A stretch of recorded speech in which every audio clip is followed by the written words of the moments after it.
Hey guys, I am back again in Forces in Physics, and we're going to be going over some review questions. Basically, we're going to be looking at everything I talked about in all the previous Powtoons that we made, and I'm going to have some Q&A. So this is how it's going to go. First, I'll ask all the questions for the slide, and the words will pop up on the screen so you could pause the video at any time and answer. You can answer orally or written, and then I will go over all the answers for the questions. They won't be written on the slides though. Ready? Let's start. What is force defined as? What may forces change when applied to an object?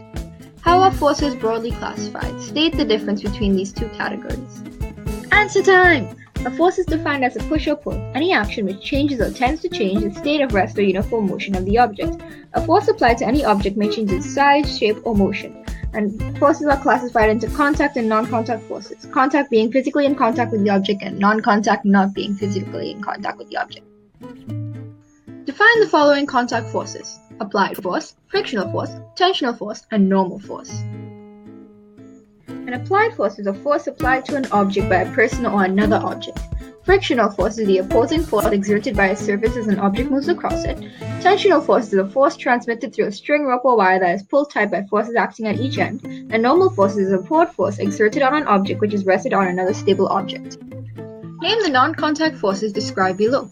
I won't say everything in this slide just because it's a lot of speaking for me. If you want more on this, you can go back to some of my previous videos where I talked about forces and this kind of stuff. Just note that the answers are sort of in the blanks here, which is why I made them blank and didn't give you them. So yeah.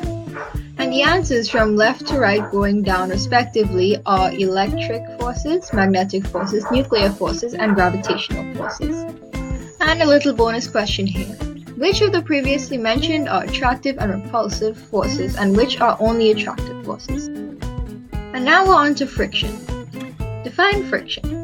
What direction does frictional force move in? How is friction a problem? Give 3 examples, or you can give more if you want. How is friction useful? Give 3 examples at least. And why does friction exist? Explain. Friction is defined as the opposing force exerted by a surface as an object moves across it, and always acts in a direction opposite to the motion of the object. Friction can be a problem mainly because it produces heat, and it's mainly useful because it enables movement.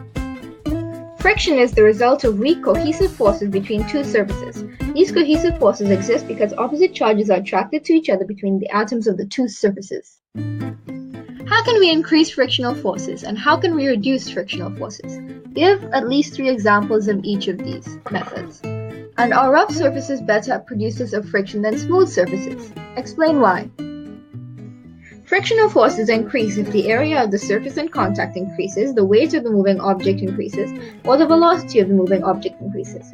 Ways of reducing friction include grease, oil, and other lubricants, rollers, wheels, and ball bearings, and using fluids with low viscosities or less dense fluid. Rough surfaces are not better at producing friction than smooth surfaces. This is because smooth surfaces have more surface area in contact with each other to produce more cohesive forces between them, unlike rough surfaces, which would only be in contact at a few points. Pause the video and fill in the blanks here. I'll be saying the answers now. Friction is not an active force. Friction arises as a reaction to applied forces. Frictional forces act so as to slow down the motion between moving objects and prevent motion between stationary objects. And we have reached the end! I mean, if you didn't get all of the answers, don't worry. You could always go back to the videos, or you could go over this questionnaire again.